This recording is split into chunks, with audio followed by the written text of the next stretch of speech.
Good morning and welcome to the OBX Wave Report for December the 20th. And wow, do we have a lot of things to discuss today.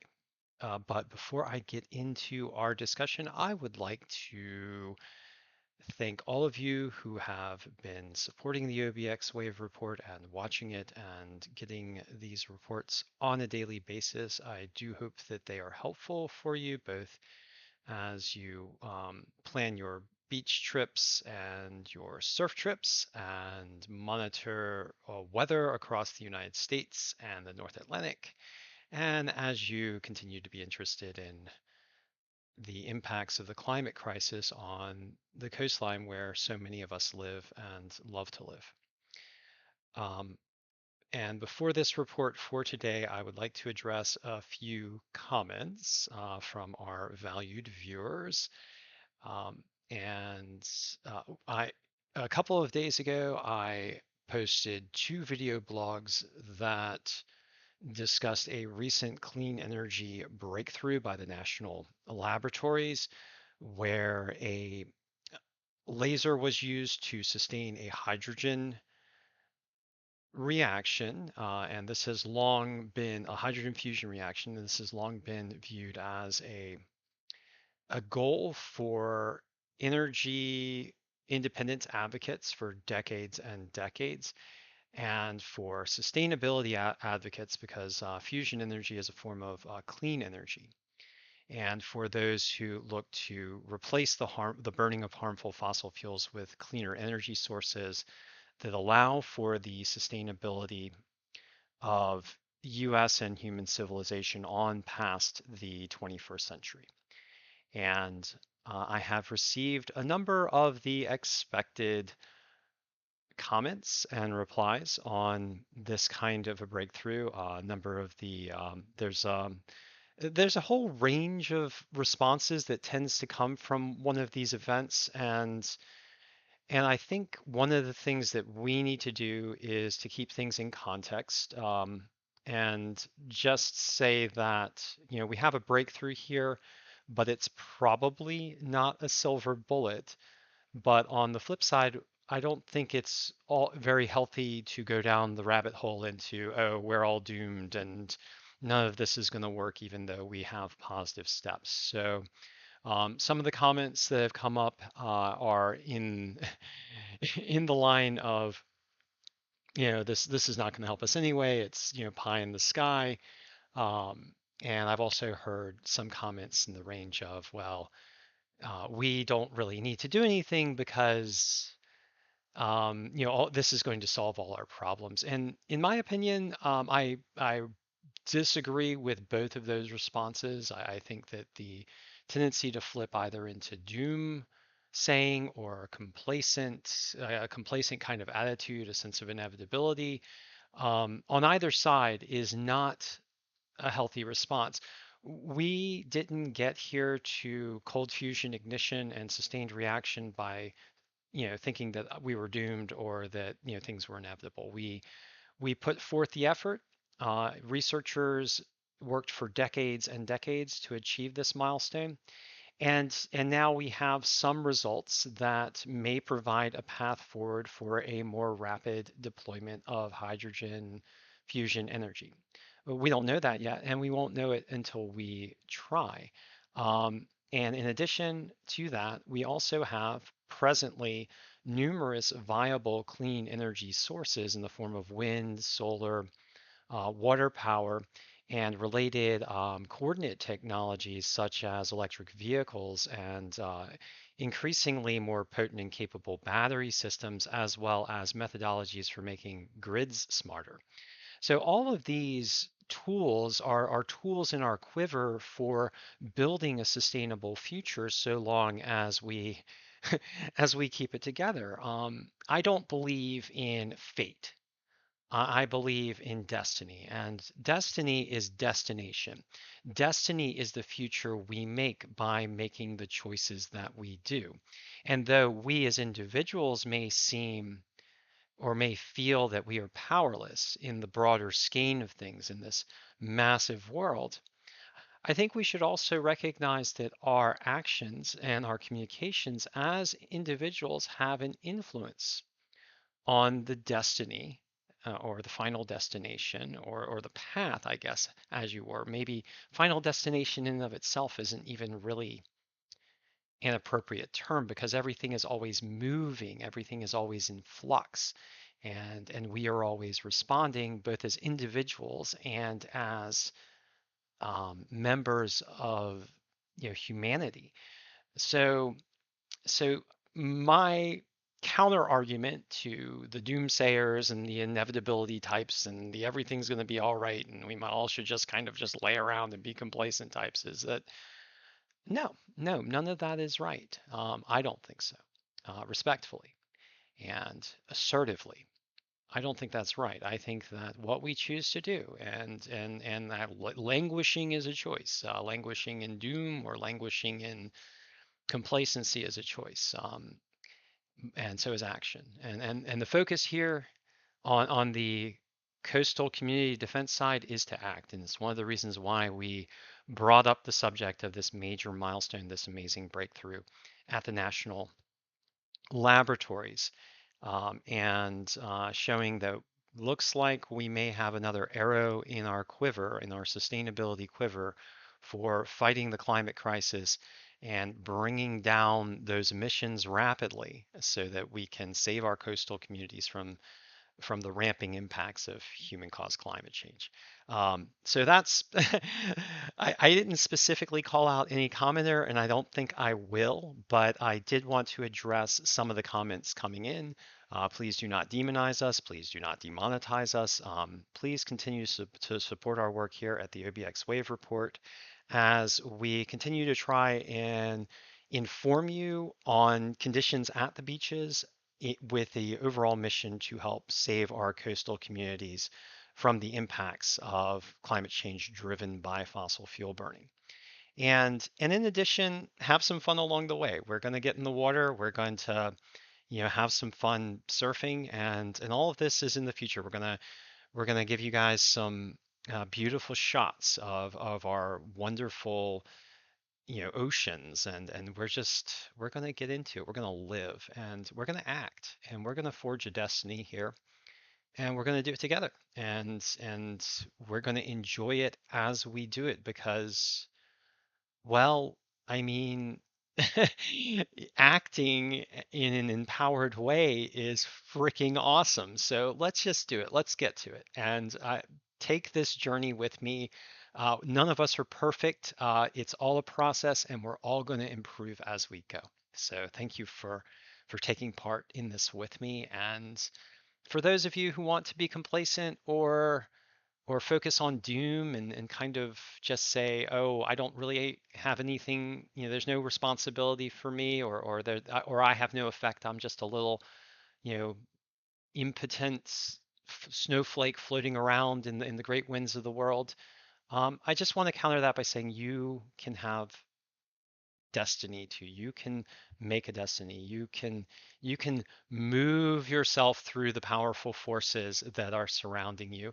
And sometimes, hey, the stuff happens. You get thrown, you get slammed. If you're out there charging a massive break, you're going to get the beat down sometimes. I mean, sometimes there's nothing that you can do and you're going to get the beat down. But if you don't approach that adversity with the notion that, hey, I'm going to try and figure out a way through this, then what's the point in going out? What's the point in living anyway? The forces before you present the challenge that is your life, and your destiny is based on where you're going, how you move through nature, as tough and intimidating and sometimes brutal as nature may seem. So yeah, okay, high horse getting off. We are going to talk about the OBX. We're going to talk about some waves today. We're going to talk about some weather. We're going to talk about storms. All of these things are very exciting, very dynamic, very interesting. Some of them may be a little scary, some of it may be fun, but we're going to do it all. So today we're going to start off with present North Atlantic conditions, and this model that we're looking at here is a wave model that we've looked at many times here at the OBX wave report. And right now we have a big, powerful low up in the North Atlantic. And I did want to just focus in on this as kind of a first feature, and then we're going to segue into the United States and the US East Coast.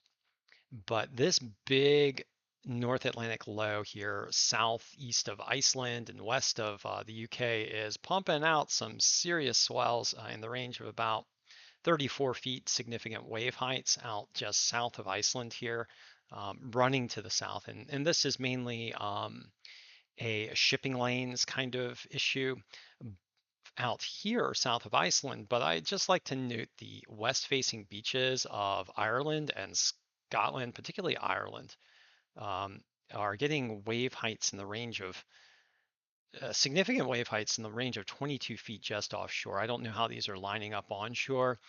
You might want to check Magic Seaweed for some like local reports. These guys get some great local reports, but from the larger kind of synoptic models, these are really big nearshore waves in the significant wave heights, and I'd be willing to bet that some of those beaches in Ireland are really getting some crazy surf.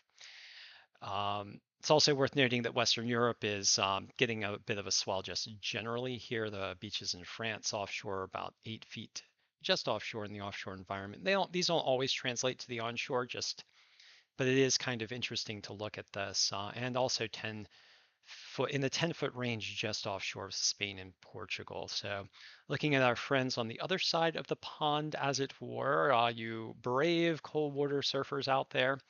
Um, so yeah, you've got some stuff going on over here in Europe, and hopefully we'll see some awesome surf videos of the action going on there over on the other side of the pond. Closing in on the U.S. East Coast, conditions here are calm, and in the near shore environment, we've got I'd say what looks like 5 foot waves in the just offshore, and that's not all translating to the onshore. We've got mostly like 2 to 3, maybe 3 to 4 foot wave heights on the northeast facing beaches, the Outer Banks, and we're going to get some local snapshots for you guys. So pretty calm here on the East Coast with swells offshore just in the range of looks like 4 to 5 feet. And then for the northeast facing beaches of the Bahamas in the 5 to 6 foot range just offshore, and in the Caribbean looks like probably about 5 to 6 foot as well for the north facing beaches. So just a general snapshot of our giant pond out here, the North Atlantic, which can get pretty rough, and in the wintertime does get pretty stormy. And if you look at just the wide propagation of like large significant wave heights in the range of 20 feet, it's just all over the North Atlantic. If you're out there in the shipping lanes, the waves are big and rough, and this is kind of what you would expect for wintertime here, although these lows in the North Atlantic have been pretty significant. So also as a bit of a segue, I want to talk about the storm. And we've got a storm forming for the US East. We've been tracking it in the models for the past few days, and the models have been coming in more and more and more toward a consensus that there's going to be a big storm for the eastern U.S. starting in the middle of this week and just running in through Saturday. And it's looking like a multi-day event with numerous features, and the main event being a large low that looks like it's going to form in the Great Lakes region, but it's going to associate itself with like a huge trough over the U.S. East, which is going to cause stormy conditions to prevail over most of the U.S. East. And this system is really impressive in its size and potential scope as it is predicted in the models. But I did want to drill down to um, a local forecast to give you an indicator of how interesting and potentially gnarly this thing is going to be. And right now I'm looking at the wave model and wind model forecast from magicseaweed.com for Frisco. So just a little like point on the map for you guys. Frisco being just to the west of Cape Hatteras, and it's a southeast facing beach there. And on Friday, the predicted sustained wind speeds are out of the southwest. So that would still be, an onshore wind or like onshore with a bit of a cross-shore component at 48 mile per hour sustained and 64 mile per hour gusts. So very, very windy conditions, very strong conditions. It's also associated with rain and wind and clouds. So very stormy conditions, and also predicted 6 to 9 foot surf and 6 to 10 foot surf on Thursday. So during some hours. And these conditions, these gale force or near gale force conditions, are expected to continue for like a 24 to maybe 36-hour period here down in Frisco. So just a snapshot of the potential impacts from the forecast of this storm as it forms.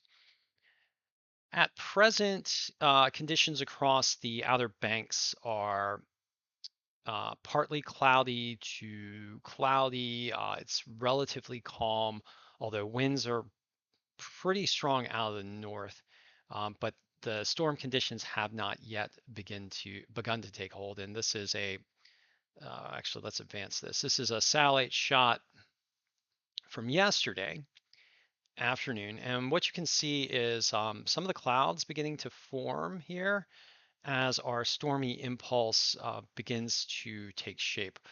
What looks like is going to happen is we're going to have a coastal low develop here in the Wednesday timeframe, so starting tomorrow. And this is not going to be a very strong system, but it's kind of a precursor impulse as a part of this flow of moisture that's colliding with some cold air here.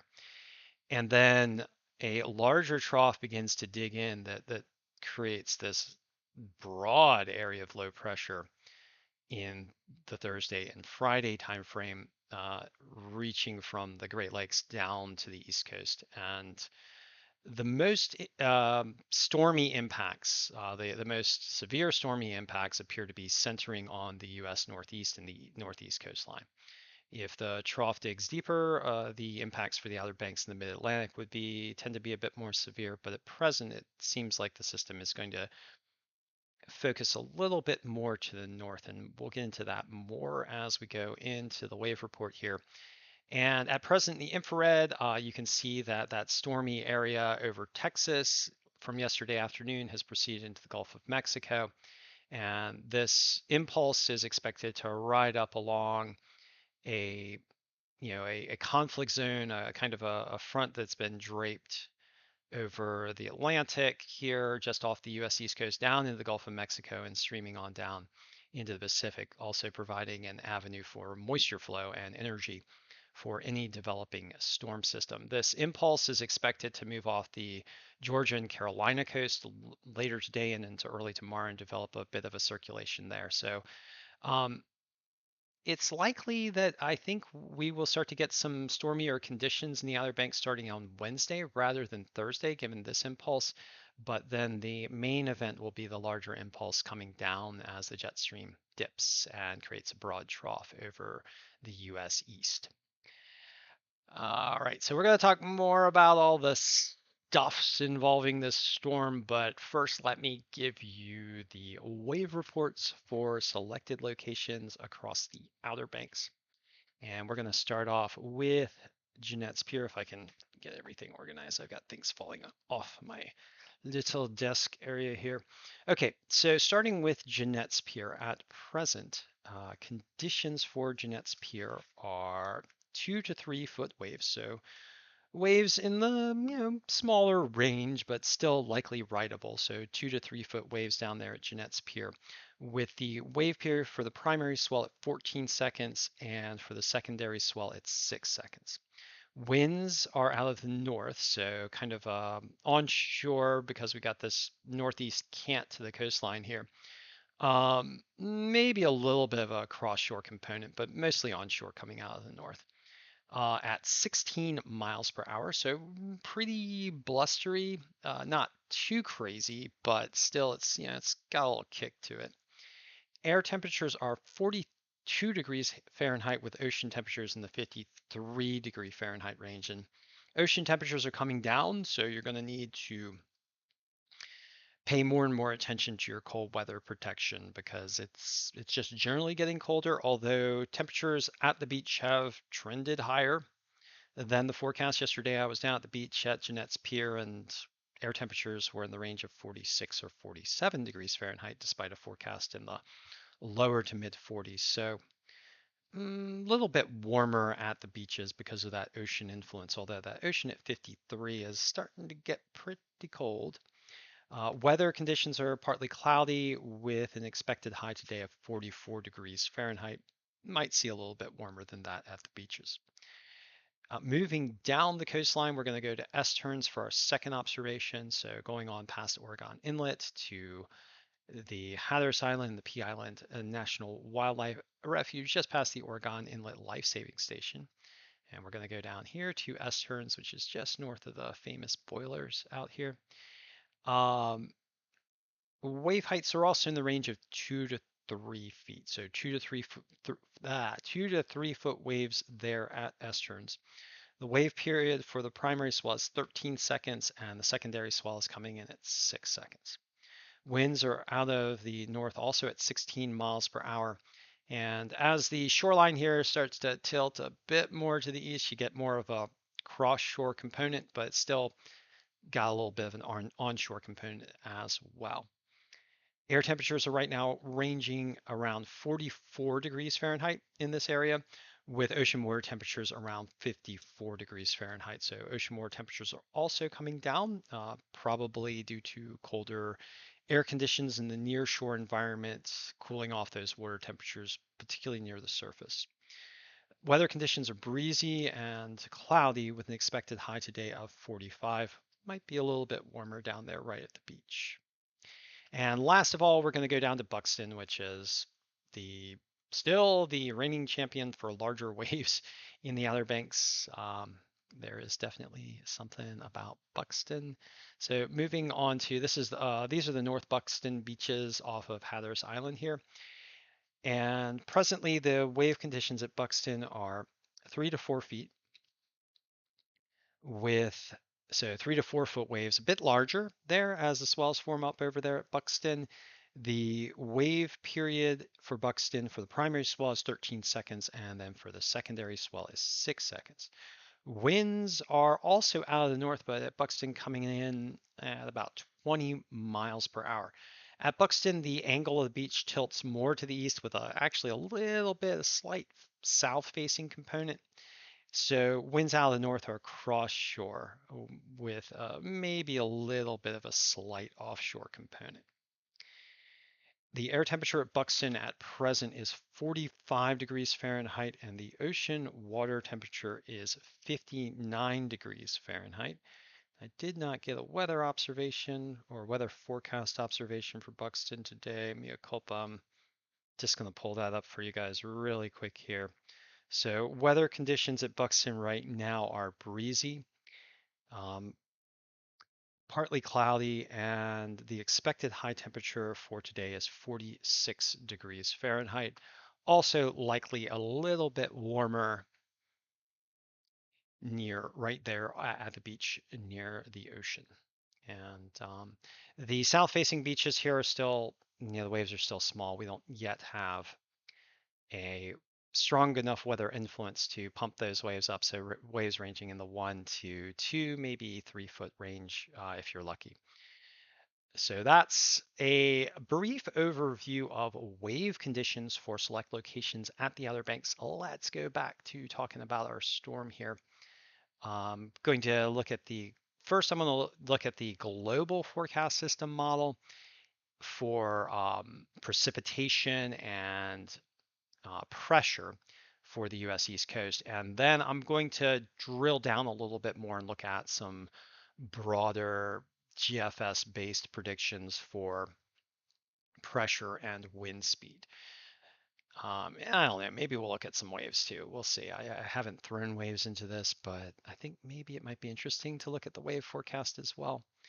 So what I've done, actually, you know what? Let's just roll this model back. So this is the present situation, the global forecast system model. We've got this low pressure system here over the Gulf of Mexico, and we've got this cold air starting to intrude down into the central US here as the jet stream dips, and we have a trough type influence here in the northern tier of the US and south central Canada. And what's going to happen is this warm impulse along this frontal boundary is going to track on up here to the offshore region of Georgia and South Carolina, and the trough in the jet stream is going to dig down and intensify this impulse here.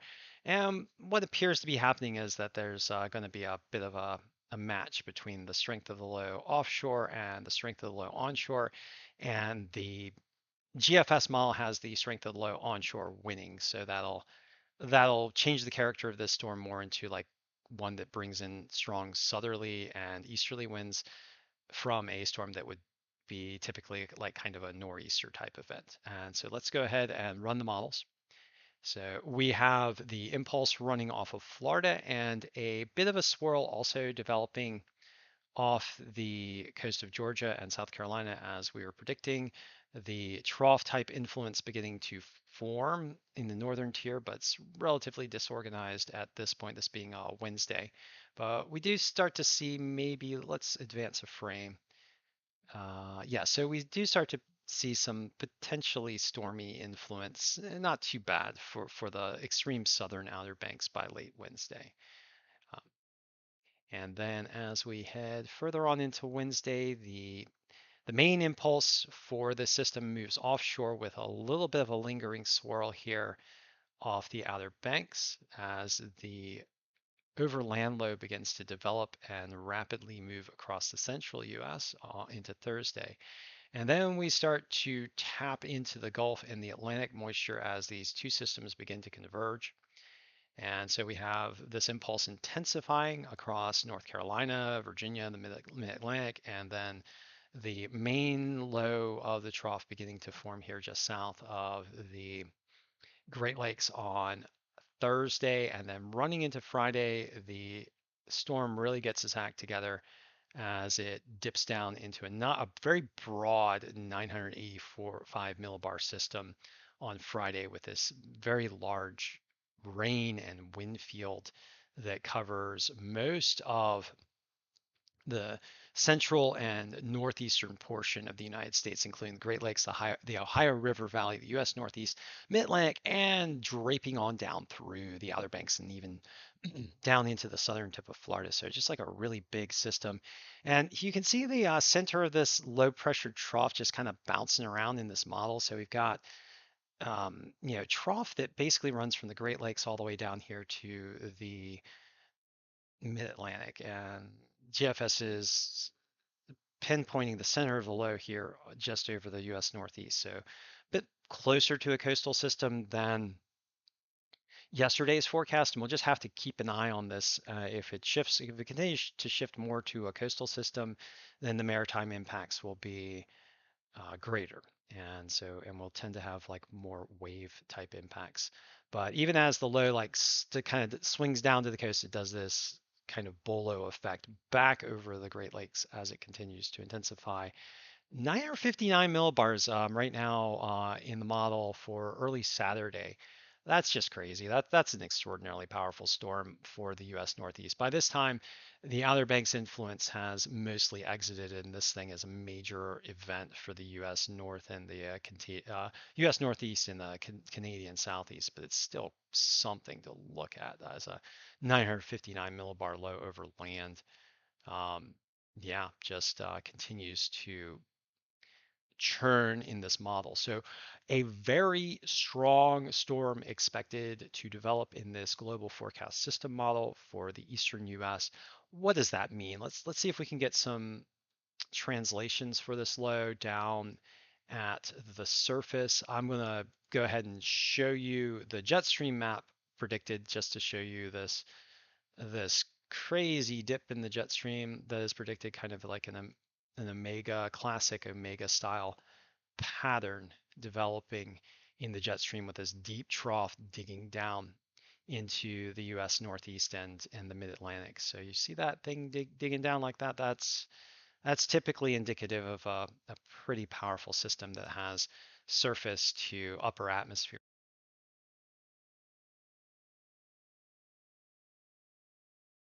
That has surface to upper atmosphere translation. Looking at the surface, I'm going to just roll this model back to now, and we're going to look at this low here. Let's go to pressure. Here we go. Okay, so you can see the pressure variables. So if you get into the purple here, you're getting into lower pressure. If you're getting to the yellow here, you're a little bit into higher pressure, but this is still a low. You can see this circulation here. And then to the white, you get these are your high pressure cells. So right now we've got a low, not a very strong low, but a low nonetheless over the Gulf of Mexico that is predicted to move eastward. And we're just going to move this thing as we go. So now we get into like kind of a really messy system with multiple low pressure centers in the Gulf and just off the US East Coast and then into the Bahamas. And this by, let's see, it looks like Wednesday. Uh, and moving on into Wednesday, we still see this kind of broad, weak area of low pressure systems over Florida and the Caribbean and then the Atlantic. And we have our main system starting to dip down into the central US, and you can see this low pressure system really starting to form there. This still into Wednesday, and it dips down. So then you still see these little lows, these little swirls forming over the Gulf of Mexico, and this one starting to form over South Carolina, eastern South Carolina, and that flips up here into the Outer Banks region or just west of the Outer Banks, and you have at this point, as we get into early Thursday, a pretty strong onshore flow with 20 to 30 mile an hour. Ooh, some gale force winds here just in the southern Outer Banks region. So, or near gale force. So even with this relatively weak low, we're getting a very strong onshore flow on Thursday for the Outer Banks, and that's something to watch. That could be an interesting impact for this event. And then we have the trough starting to really dig in here across the Great Lakes and down into the Ohio River Valley with strong onshore flow now for the Outer Banks and the Mid-Atlantic region. So let's look at these winds in the range of 20 to 30 miles per hour in the near offshore environment. Maybe a bit of a a lull here for the southern Outer Banks, but that's going to change as that trough continues to deepen. And then, boom, we get this development of just this broad area of low pressure centered near the Great Lakes, but with just huge trough with a huge influence here. And now we've got the southerly winds starting to kick up a little bit. Let's advance them off a little bit further. And it's now that the winds start to get pretty crazy. So, and this is in the Friday timeframe, later on Friday. And here we have just off the southern Outer Banks, sustained winds in the range of 48 miles per hour. And these are now out of the southwest with a strong low pressure up here in the Great Lakes, but just a broad circulation around it. And the onshore flow here in the northeast is also getting very strong in the range of gale force, with Long Island, Connecticut, and Rhode Island and New Jersey seeing very strong onshore impacts that translate on up into Maine here. So a very broad coastal system here, or very broad coastal storm type system with what looks like significant impacts for the U.S. Northeast. And here in the Outer Banks, it's no joke as well. This is the location where we saw those potential 64 mile per hour wind gusts. So a comprehensive view of the storm system for you guys. I'm going to look at waves now. We're going to go flip back to the ocean model. And again, just this is taking into account that this is like kind of a nearshore environment. And the wave models have 12-foot offshore just off the southern Outer Banks and off of The US Northeast, significant wave heights ranging from 15 to 17 feet. Let's advance this and see if we get, yeah, the waves start to kick up a bit more as the storm continues. Significant wave heights in the range of, 15 to nearly 20 feet.